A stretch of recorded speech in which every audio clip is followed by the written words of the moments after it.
ప్రముఖ దర్శకుడు రాజ్ నిడిమూరు పిన్ని, ప్రఖ్యాత సంకీర్తనల గాయని పద్మశ్రీ శోభరాజు ఇటీవల నటి సంగీత గురించి కొన్ని ఆసక్తికరమైన విషయాలను పంచుకున్నారు. రాజ్ నిడిమూరు దర్శకత్వంలో వచ్చిన the family man 2, Citadel, honey Bunny వంటి సిరీస్ల ద్వారా సమంతకు రాజ్ కుటుంబంతో మంచి సాన్నిహిత్యం ఏర్పడింది.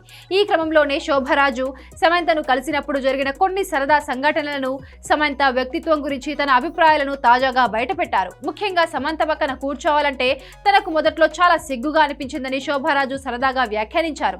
సమంత చాలా సన్నగా, నాజుకుగా ఉంటారని, అంతటి ఫిట్నెస్ ఉన్న అమ్మాయి పక్కన కూర్చోవాలంటే తనకు ఏదేలో అనిపించిందని ఆమె పేర్కొన్నారు.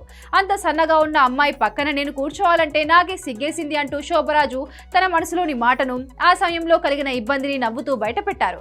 సమంత ఫిట్నెస్ చూసి తాను ఆశ్చర్యపోయినట్లు ఆమె తెలిపారు. సమంతకు ఉన్న అంకితభావం, ఏకాగ్రత గురించి కూడా శోభరాజు ప్రత్యేకంగా ప్రస్తావించారు.